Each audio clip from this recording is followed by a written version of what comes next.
Hey guys, thanks for tuning in. So in this video we are talking about business, especially on how to charge clients for filmmaking. I want to give you my experience and the mistakes that I did to prevent you from losing money like I did, so you don't want to miss that. So stick until the end.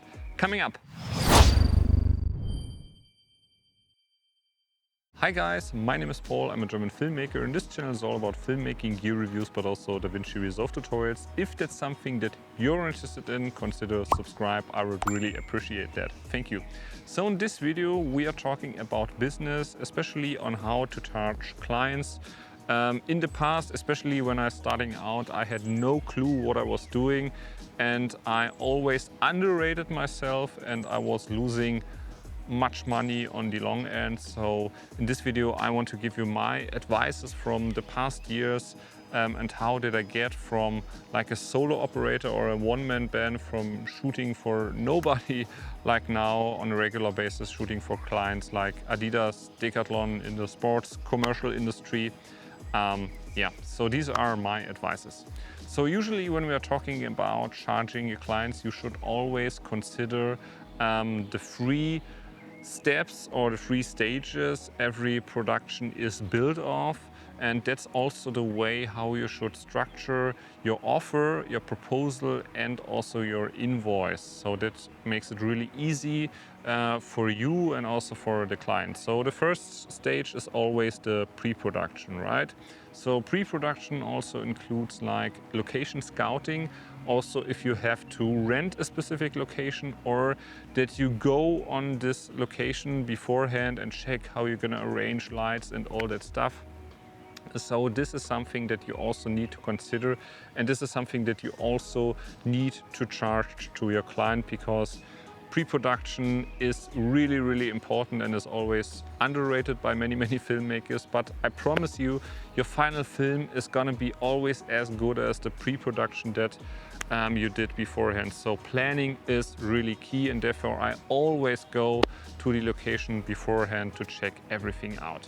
And that also includes like everything that you do, from scripting, writing a script, writing a storyboard, something like that.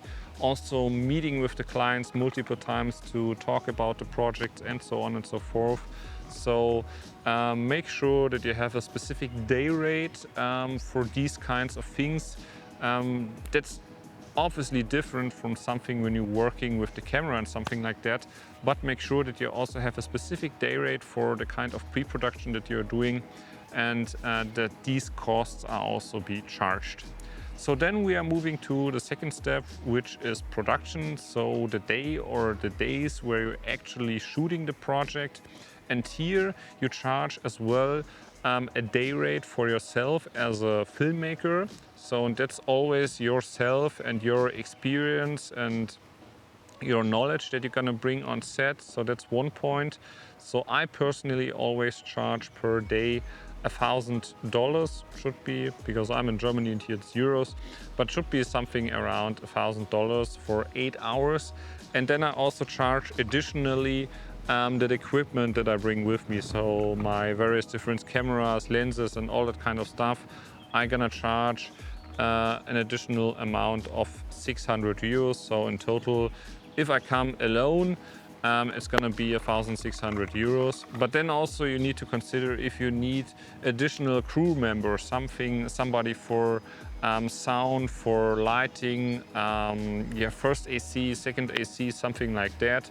So therefore you should also charge the rates of these people into the amount for the production.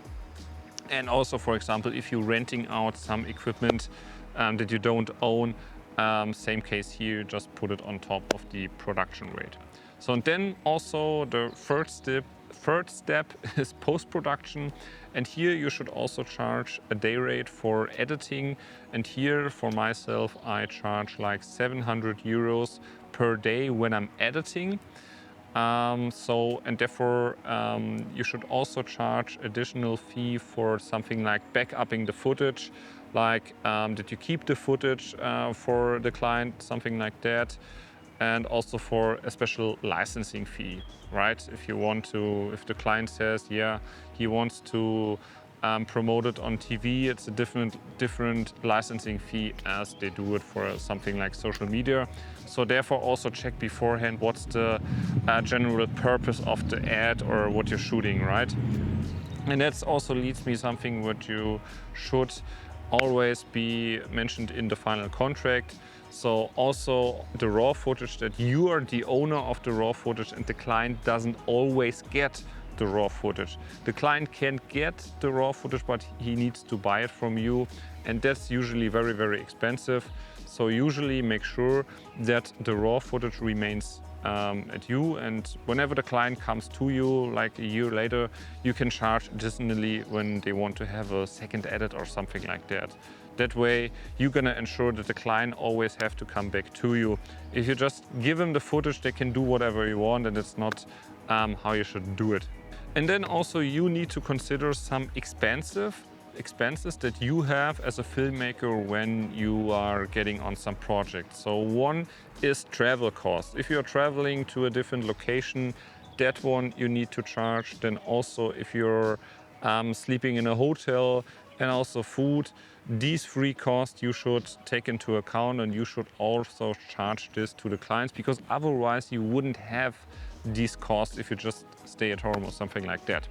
So always make sure that you always charge these expensive, and if you don't do that, you're gonna lose money at the end of the day. Because I was also shooting my very first gig, and I said, yeah, let's do it for $1,000. And then I didn't calculate it that I also had to pay for the location, that I had to pay for the hotel, that I had to pay for gas and food and everything. And all in all, at the end of the day, I was losing money. And that's not how a business can sustainably grow.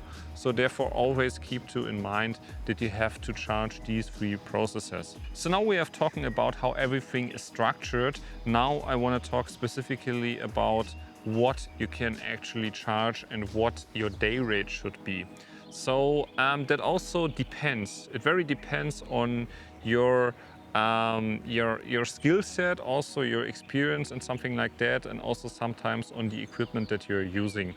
But generally speaking, the more experience that you get and the more higher is that your skill set is needed on set, you're gonna charge more. Also, it depends on the project that you're into, right? So therefore, I always ask my client beforehand, if we're gonna go into pre-production and planning everything out, what is the entire budget of the production? That way I can make an estimation of, have I come alone, or do I have additional budget for getting another people onto the shoot, special equipment, sound effects guy, whatsoever. So and therefore always be open and ask the client what's the overall budget. And if the client, and if you're recognizing that the client is having very little budget and he's asking, yeah, can we make it for that price, then never ever negotiate about your rate, because also your price is an indication for your quality. So don't always say, okay, yeah, let's make it $1,000 cheaper, we can do that. Negotiate the work. So for example, if the client says he has only that budget, then you say, okay, and then we have to do it, we have to shoot it in half of a day instead of 1 day, or instead of 2 days in 1 day, because then you charge only one time your day rate times of 2. So therefore, negotiate the amount of work that you're doing, and that way you can stay consistent in your day rate. And also, it also depends on what clients you're working with, and also the budget also depends on the client you're working. But the overall budget also depends on the type of client that you're working with and the type of purpose that the client wants to use that. For example, if you work for a big company like Siemens, or here like Adidas, something like that, they mostly have higher budgets for marketing purposes as, for example, a small little restaurant. That's clear. But also the purpose is really crucial, because if Siemens, let's say, wants to do a TV commercial, they're gonna plan in a whole lot more of budget as, for example, if they want just to have like internal event recap video that they just want to show to their employees and something like that. So therefore, they also look, okay, we have that specific amount of budget, and that's also what you have to keep in mind. Therefore, always check your clients beforehand. What's the company? How many employees do you have? What type of content do they produce normally, so that you can already estimate, okay, that could be around that budget. And then always, if you got into the negotiation with the client, just also always ask for the overall budget, and then never negotiate the price, always negotiate the work. And yeah, therefore you make sure you never decrease yourself or you underrate yourself. So, and that's also for the recognition or the perceived value that you get. Because if you always say, yeah, let's make it cheaper, then you're recognized as the filmmaker that is like, yeah, not doing anything, and he's doing out his services for almost nothing.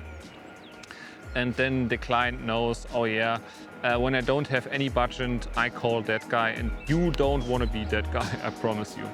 So I hope for you that was very helpful. If you have any further questions, just drop them down in the comments below or reach out on Instagram, and I'm gonna see you in my very next video. Cheers!